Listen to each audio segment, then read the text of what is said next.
Introduction: The War That Never Was. They say the Bible and science are at war, that Christianity is anti-intellectual, that faith and reason can't mix. But what if I told you that's a lie? For centuries, people have pushed the idea that science and Christianity are enemies, that if you believe in the Bible, you must reject logic, facts, and reason. But today, we're going to expose 5 of the biggest myths people believe about faith and science, and why they don't hold up. And trust me, some of these might surprise you. Because here's the truth: the Bible doesn't fear science. It was never meant to. In fact, some of the greatest scientific discoveries in history were made by people who believed in the God of the Bible. People who didn't see a conflict, but a connection. So if you've ever been told that science has somehow disproven Christianity, or that faith is just blind belief, then stick with me. Because by the end of this video, you might just see things differently. Let's dive into myth number 1, and this one's a big one. Myth number 1, Christianity has always opposed science. How many times have you heard this? Religion held back progress. The church was against science. Christianity kept humanity in the Dark Ages. Sounds convincing, right? It's been repeated so often that most people just assume it's true. But what if I told you that's one of the biggest myths of all? The truth: Christianity helped build modern science. Let's set the record straight. Science wasn't held back by Christianity, it was fueled by it. Some of the greatest scientific minds in history weren't just Christians. They saw their faith as the reason they studied the universe. Meet the Christian scientists who changed the world. Sir Isaac Newton, the man who gave us the laws of motion and gravity. Yeah, he spent more time writing about the Bible than he did about physics. He believed science was a way to understand God's creation. Johannes Kepler, the scientist who discovered planetary motion, a devout Christian. His famous quote, "I am merely thinking God's thoughts after him." Blaise Pascal, the genius behind probability theory and fluid mechanics, also a passionate believer in Jesus. Gregor Mendel, the father of genetics. He was a monk. These weren't men fighting against their faith. They were using their faith as motivation to explore and discover. So, where did this myth come from? It all comes down to misinformation. People love to bring up the Galileo affair. You know, the time the church supposedly silenced him for saying the earth revolves around the sun. But here's what most people don't tell you. Galileo wasn't condemned for his science. He was condemned because he publicly embarrassed the Pope and defied church authority. The debate wasn't science versus faith, but science versus politics. Many church leaders actually supported Galileo. The conflict was more complicated than the oversimplified church versus science narrative we often hear. The idea that people thought the earth was flat in the Middle Ages? That's another myth. Scholars, many of them Christians, knew the earth was round long before Columbus. Christianity's core belief: a universe of order. Here's what skeptics forget. Modern science exists because early scientists believed in an ordered universe, one that followed laws because it was created by a rational God. Without that foundation, why would anyone assume the universe is logical? If everything was just random chaos, why would science even work? The irony? The very thing that made science possible, belief in an intelligent creator, is now being twisted into a reason to reject it. Bottom line, science and Christianity are not enemies. If Christianity had truly been anti-science, we wouldn't have hospitals, universities, or centuries of discovery from devout Christian scientists. So the next time someone tells you, religion has always been against science, you'll know the truth. And speaking of myths, let's talk about one of the strangest ones. Does the Bible really teach that the earth is flat? Let's bust myth number 2. Myth number 2. The Bible teaches that the earth is flat. Let's get one thing straight right away. The Bible does not teach that the earth is flat. But somehow, this myth just won't die. Maybe you've heard people say Christians in the Middle Ages believed the earth was a flat disk because of the Bible, or that the church fought against the idea of a round earth. Well, here's the truth. That never happened. Where did this myth come from?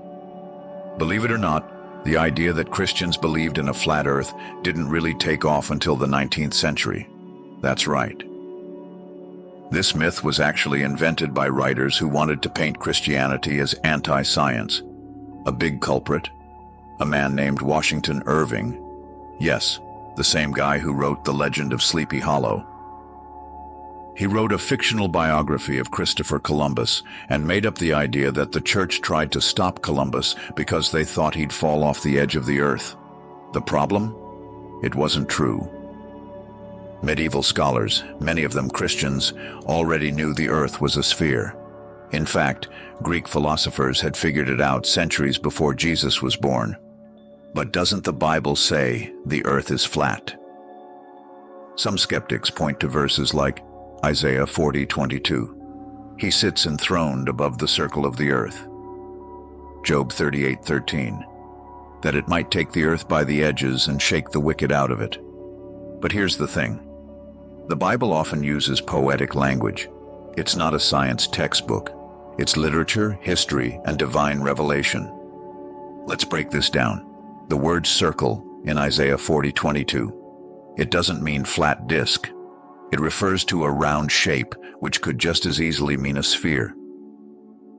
Job 38:13 talks about the edges of the earth. But have you ever heard someone say, the four corners of the earth? It's a figure of speech. It doesn't mean the earth is literally a square. What did Christians actually believe? You might be surprised to learn that some of the earliest Christian scholars actually described the earth as a sphere. St. Augustine, 4th century, knew the earth was round. Thomas Aquinas, 13th century, knew the earth was round. Church-run universities in the Middle Ages taught that the earth was a sphere. In other words, this wasn't some shocking hidden truth that people resisted. It was common knowledge among educated Christians for centuries. Science confirms what the Bible describes. Even though the Bible wasn't written to be a science book, its descriptions of the world fit remarkably well with what we now know. Job 26:7 says, He stretches out the north over the empty space. He hangs the earth on nothing. That sounds an awful lot like a planet floating in space, doesn't it? Luke 17:34-36 speaks of people being asleep and others working in the field at the same time, a hint at a rotating earth with time zones. The more we understand science, the more we see how the Bible isn't outdated. It's incredibly accurate in its descriptions. So why does this myth persist? Because it fits a certain narrative, the idea that Christianity is anti-science.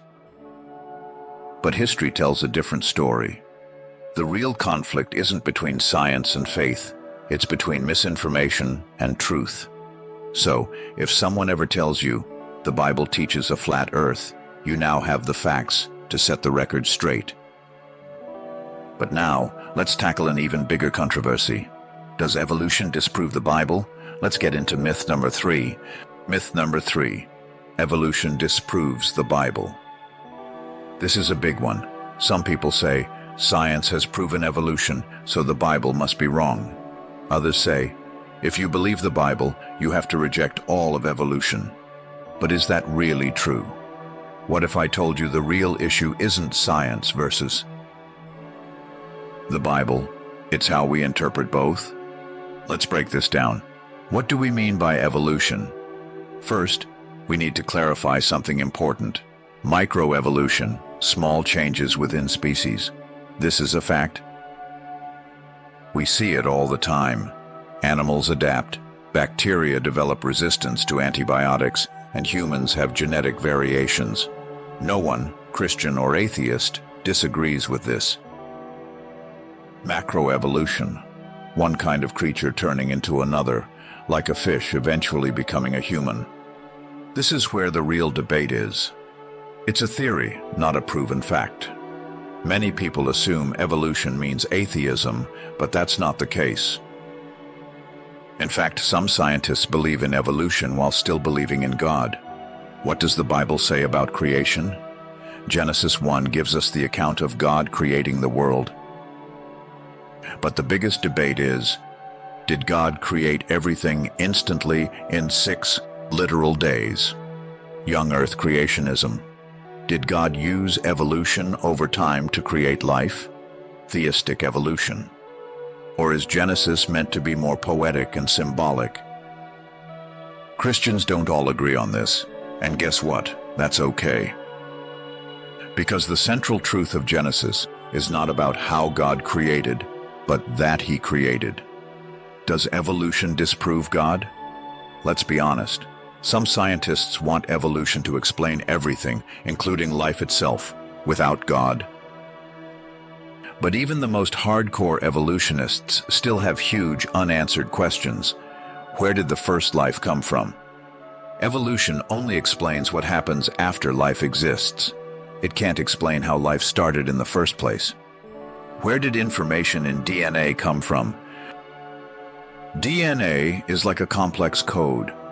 Every scientist knows that codes don't write themselves. So where did this information originate? Why does the universe follow laws? If everything was just random chaos, why does science even work? These aren't just Bible questions. These are scientific problems that evolution can't fully explain. Can a Christian believe in evolution? This is a tricky question, and different Christians will answer it differently.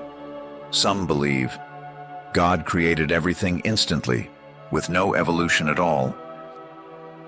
God created life, but allowed some form of evolution within His design. Genesis is poetic, and God used a long, guided process to create life. But here's what matters. Evolution does not automatically disprove God. Even if evolution were 100% true, it wouldn't explain where the universe came from, where life came from, or why humans have souls and morality. Science can study the natural world, but it can't explain why we exist in the first place. The real question: naturalism versus intelligent design.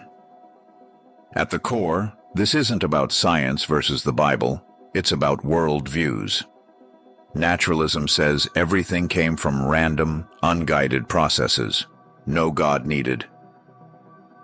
Intelligent design says the order and complexity we see in nature point to a creator. And when you look at the fine-tuning of the universe, the precision of DNA, and the origin of life, the idea of a creator isn't just possible, it's logical. The bottom line: if you've ever felt pressured to choose between science and faith, you don't have to. The real conflict isn't between Christianity and science, it's between a worldview that says God is real, and a worldview that says everything is just random chance. So no, evolution does not disprove the Bible. And no, the Bible does not require you to reject all of science. Now let's tackle another huge claim. Does the Bible actually contradict science? Let's bust myth number 4. Myth number 4. The Bible and science contradict each other. Ever heard this one? The Bible is outdated. It's full of scientific errors. You have to choose between faith and facts. But is that really true? Let's get something straight. Science and the Bible are not at war. In fact, when we look deeper, we see that many scientific discoveries actually support biblical principles. So, why do people believe this myth? The Bible and science have different purposes. One of the biggest mistakes people make is expecting the Bible to be a science textbook, but that was never its purpose. The Bible tells us why the universe exists. Science tells us how the universe works. They answer different questions. The Bible isn't meant to list chemical formulas or physics equations. It's a book of history, wisdom, and divine truth. But here's what's amazing. When the Bible does touch on scientific topics, it's surprisingly accurate. Examples of biblical principles that science confirms. 1. The universe had a beginning. The Bible starts with, "In the beginning, God created the heavens and the earth." Genesis 1:1. For centuries, scientists thought the universe was eternal. But then, the Big Bang Theory showed that the universe actually had a beginning, just like the Bible said all along. 2. The earth is suspended in space. He hangs the earth on nothing. Job 26:7. Ancient cultures believed the earth rested on an animal or a giant. But the Bible said long before modern astronomy that the earth was suspended in space. 3. The universe is expanding. He stretches out the heavens like a curtain. Isaiah 40:22. Today, scientists know the universe is constantly expanding, a discovery made in the 20th century. But the Bible described it thousands of years ago. 4. Hygiene and disease control. The Bible gave health laws about quarantine, washing with running water, and sanitation. Leviticus 13, Numbers 19. Thousands of years later, scientists discovered germs and bacteria. Coincidence? Or divine wisdom ahead of its time? The real conflict: science versus worldviews. If science and the Bible actually align, why do people think they contradict? Because the real conflict isn't science versus Christianity. It's materialism versus faith. Some scientists start with the assumption that there is no God, so no matter how much evidence there is, they will always reject him. But if you believe that science is about discovering truth, then you should be open to the possibility that truth leads to God.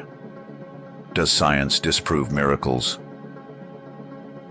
This is where skeptics love to attack. They say, miracles can't happen because science says so. But here's the flaw in that argument. Science studies the natural world. Miracles, by definition, are supernatural. Saying, science disproves miracles is like saying, a metal detector proves treasure maps don't exist. The tool isn't even designed to detect what it's rejecting. Science can tell us how water behaves normally, but it can't tell us whether Jesus walked on water. Science can tell us dead bodies don't naturally come back to life, but it can't tell us whether the resurrection happened. If God exists, then miracles are not only possible, they're expected. Bottom line, the Bible and science work together. The more we discover about the universe, the more we see that science is catching up to the wisdom of the Bible. So the next time someone tells you science has disproven the Bible, ask them, really? Which part? Because when you actually look at the evidence, it turns out science isn't against the Bible. It's revealing the fingerprints of God. And speaking of miracles, let's talk about the biggest one of all. Do miracles make Christianity unscientific? Let's break it down in myth number 5. Myth number 5. Miracles are scientifically impossible. Have you ever heard someone say, miracles can't happen because they break the laws of science? That sounds smart, until you realize something. Science doesn't disprove miracles. It simply describes what normally happens. Think about it. Science studies the natural world, the way things usually work. But miracles, by definition, are supernatural. They go beyond what naturally happens. So saying, miracles can't happen because they break natural laws is like saying, a phone call can't happen because my phone is usually silent. It doesn't make sense. Miracles are not breaking natural laws, they are God intervening. Let's say you drop an apple and it falls to the ground. That's gravity, right? But what if someone catches it before it hits the ground? Did they break the law of gravity? No. They intervened. That's what a miracle is. God intervening in the normal course of events. The laws of nature still exist, but God is outside of them. He is not limited by the universe. He created it. Does science prove that miracles never happen? Some skeptics claim no miracle has ever been scientifically proven. But let's think about this. How would science prove a miracle? Science studies repeatable, testable processes. But miracles are one-time events that break the pattern. That's what makes them miracles. Science can't test whether Jesus turned water into wine 2,000 years ago. It can only study how water behaves today. Science can't test whether the Red Sea parted. It can only study how water normally moves. But just because something can't be tested in a lab doesn't mean it didn't happen. Documented cases of miracles, skeptics love to say, there's no evidence for miracles, but that's simply not true. Here are just a few examples of modern documented miracles. Lourdes Medical Bureau. A team of doctors investigates healings reported at a Christian pilgrimage site in France. Out of thousands of cases, some have been declared scientifically unexplainable. Sudden cancer remissions. Doctors have recorded cases where terminal cancer disappeared without explanation. People brought back from death. Some near-death experiences defy medical science. People with flat brain activity have revived and reported things they couldn't have known. These cases don't prove miracles in a lab, but they show that sometimes things happen that science can't explain. The biggest miracle of all, the resurrection of Jesus. Let's get real. Christianity doesn't just claim miracles happen. It is built on one miracle, Jesus rising from the dead. If that didn't happen, Christianity is false. But if it did, it changes everything. And here's the shocking truth. The resurrection isn't just a religious claim, it's a historical one. Jesus' death is a fact. Roman historians confirm it. His tomb was empty. Even his enemies admitted that. Hundreds of people saw him alive, and they were so convinced that they died for it. If a dead man really walked out of his grave, then miracles are real. Bottom line, science can't rule out miracles. Science studies what naturally happens, but it can't tell us whether God intervenes. So no, miracles are not scientifically impossible. If God exists, then miracles aren't just possible, they're expected. And that brings us to our final question. What does all of this mean for you? Conclusion: faith and science work together. After everything we've covered, one thing is clear. The Bible and science are not enemies. Christianity didn't oppose science, it helped build it. The Bible doesn't teach the earth is flat. It describes a round earth in ways science later confirmed. Evolution doesn't disprove God. Science can't explain life's origin without Him. The Bible and science don't contradict. They complement each other. Miracles are not impossible. Science just isn't equipped to study them. So if you've ever been told you have to choose between faith and reason, remember this. Faith and reason go hand in hand. The more we learn about the universe, the more we see the fingerprints of God. So the real question isn't, does science disprove Christianity? The real question is, are you willing to follow the evidence wherever it leads?